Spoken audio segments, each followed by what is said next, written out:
right, I'm starting off with a quick comparison of other watercolor markers or fine liners that are water soluble. Meaning if you run water over any of these inks, they are all going to dissolve on your paper. So they can all be used for drawing and then kind of turned into painting when you add water. So let's compare some of these. I'm going to start with the Ohuhus because this is really the highlight of our video today. As you can see, they have a brush nib here, which is not very flexible, and then they have a true fine liner nib on the other side. So classic fine liner plus this lovely little detail. Out of all of these pens, these are the cheapest at 34 cents a marker when you buy it in the set. Their set also includes 160 colors. So not only are they the cheapest of all of these markers, but they're also come in the most colors. So right away, Ohuhu is already winning and we are just getting started. But quickly, just how does that compare? I'm just going to go in order this way. So Staedtler Mars Graphic Duo is another popular choice, super similar to the Ohuhu because it has the dual brush nibs as well. This one is not a it's not a fine liner, classic fine liner. It is what we would call a bullet nib, and the brush is also not quite as sexy. It's very short. It's a lot shorter and smaller. I think you feel like you're getting a deal when you're buying them because their biggest set of 18 is only 12 bucks. So you're like, oh, 12 bucks, that's nothing. But actually, I think you're cutting off your possibilities when you could be buying sets that are 160 colors and they're only 34 cents, which is literally half of the cost of these. So I think looks can be deceiving. So just take care when you're ordering things. Make sure to do the math so you know really what's the cost per individual, not what's the cost of the set. So take a minute and do the math, and that's what I'm hopefully going to help you with today. The Stabilo fine liner set. These are really fun because they come in 40 colors. They don't have the brush nib. They're just classic fine liners. Are great for coloring books and getting teeny weeny stages, little teeny weeny places. These are $1.43 each, which surprised me because I remember buying them and I was all excited. And now that I'm looking across all of these products, I realize how much I paid for them. I love everything Stabilo makes though. It's just a great brand. They're out of Germany. Love their pencils. So, but they are a lot. They're over $1 more expensive each than the Ohuhus. So, and the Ohuhus have that great big brush nib too. So really made me stop and think about what I was collecting. It's also just a good reminder to like do the math before you just start randomly buying things, which is like what I normally do. Tombow markers are one of the most popular brand of watercolor markers. They are definitely, you know, by far the most popular. They are not cheap though. The cheapest you can buy them for is $2. Now they do have a bullet nib and they have the brush nib, which is also kind of stiff. Where's our Ohuhu? They are not dissimilar from the Ohuhu, and the brush nibs are almost the same size. And then this again has the fine liner. I can't find my camera, and this is the little bullet too. So they're actually pretty comparable. The biggest set you can get is a 96. But again, Ohuhu has 160 colors. Like I can't get over that.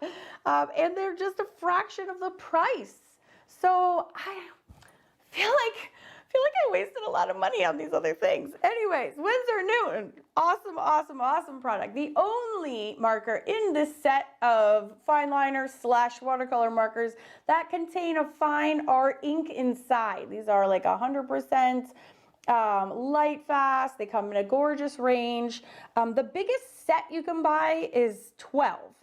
And when you buy the set, they're $3.42. I've bought mine all individually and I spent about $6 a marker. I do have to say though that these are gorgeous. The colors are gorgeous and you do feel like you get what you pay for, knowing that when you're doing these art pieces, these are light fast. These are no joke. That's a fine art product. They almost shouldn't even be in this comparison. These are all dye based. They're all not light fast. They're all kind of cheapy, except for this guy. So kind of, that's why I kind of tucked him down here. The Arteza brush pens, you can even just see when I'm drawing, like the ink doesn't even flow out of here. And what I don't like is a lot of them are kind of dry like that, and there's no way to like get at the ink inside. And these are the only pens here, which you would think would be an asset, are actually made up of bristles and not just like a felt tip in the shape of a triangle. But what happens is you need the bristles because these display, and then you can't get the ink to stick on the paper. So that's not an asset. And these are $1.56. So while they're a lot cheaper than the Tombos, they also are not good markers. Arteza Twine markers are also very similar to the Ohuhu color markers of the subject of today's video. They just are smaller, so they have less ink in them. The brush nib is smaller, and the downside of this little puppy, the way they've done this nib, is that it frays. There's a lot of negative reviews on that one because this one really frays, but because this one is held in by the metal, no fraying occurs in the same manner that it does with the twine markers. And then the Arteza Inkonic is just a classic fine liner. It does, however, come in a startling 120, and they are very inexpensive at 36 cents, but the Ohuhu still beat them out because they are still 2 cents cheaper, and they come in 40 additional colors, which is a lot of colors. That's a lot. That's a really big difference, you know? So Ohuhus are kind of smoking like everybody in this category. Although again, I would kind of argue that the Winsor Newtons shouldn't really be here. I just want to show you what happens to all of these in case you're like, wait, what? Fine liners? Like, they're water soluble? I think some people don't realize that they are. And they are. So that's really exciting if you are not aware. So just to kind of give you a little demo, I don't do a lot of mixed media on my drawing channel. So Tombow markers are super water soluble. That's what makes them so much fun.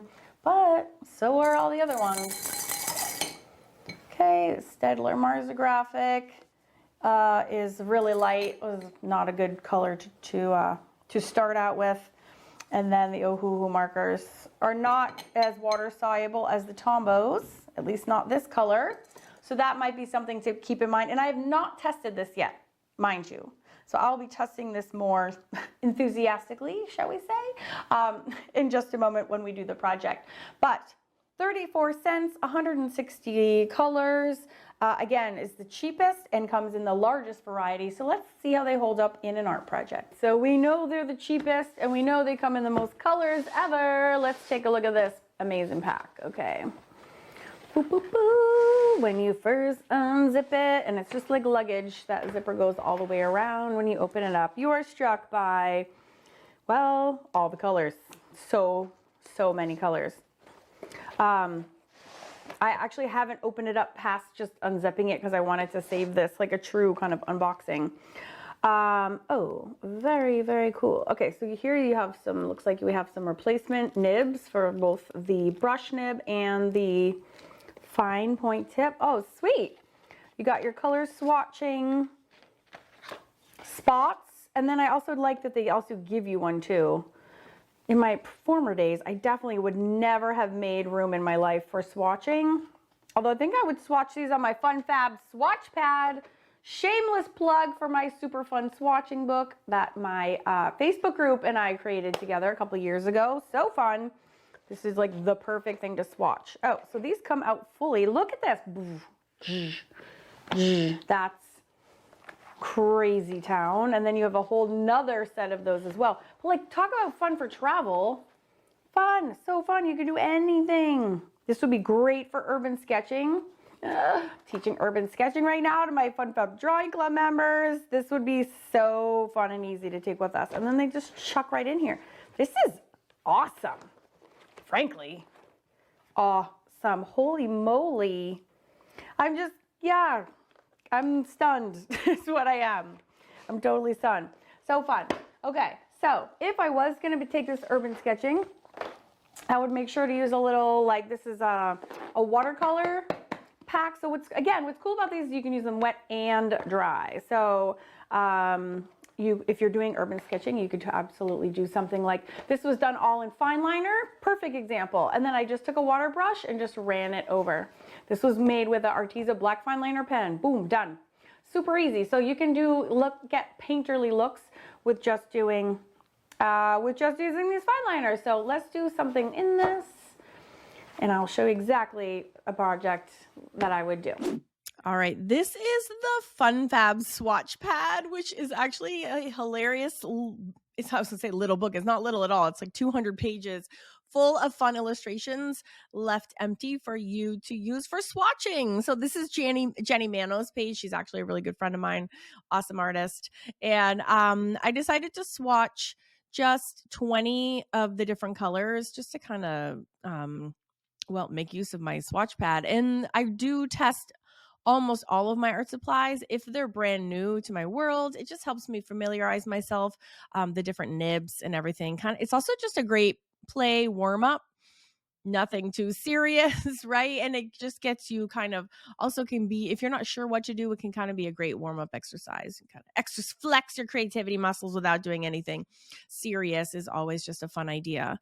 So my plan for this video was to swatch some colors, not 100 and a million of them as there are, but just 20, and then take a portion of those and do a project like I really have done before with other watercolor markers. So I have used the most closely similar products that I was just talking about, which relate to these Ohuhu ones, are probably the Stabilo, Staedtler, and then the Arteza fine liners. These are really fine liners first and water-soluble instruments second.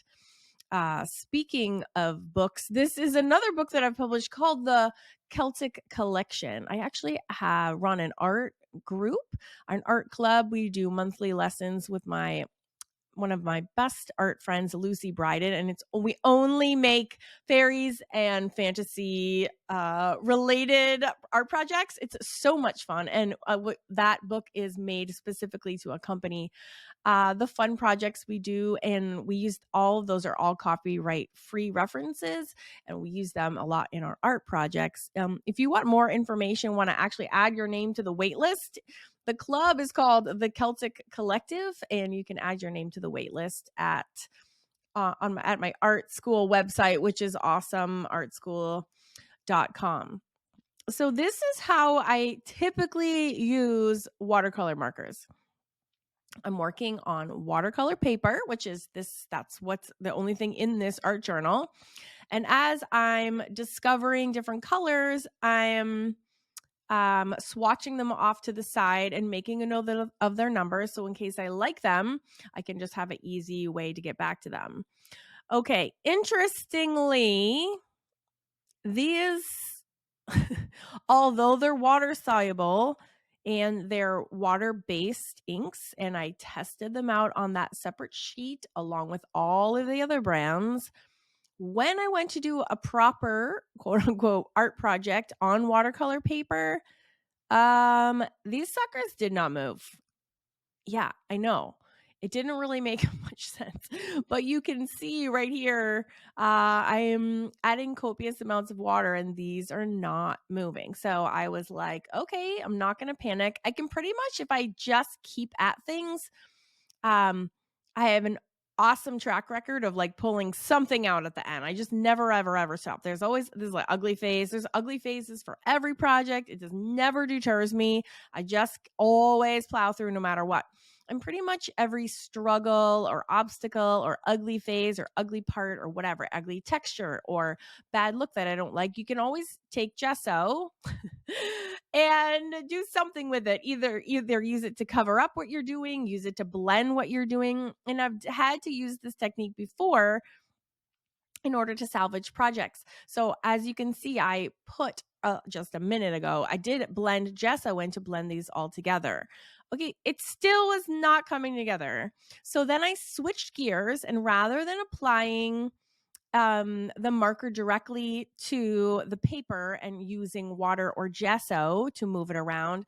I did another technique, which I've also tried with watercolor markers, which is where you put down like a little bit on a palette and then you dip the brush in and you transfer it over to your piece.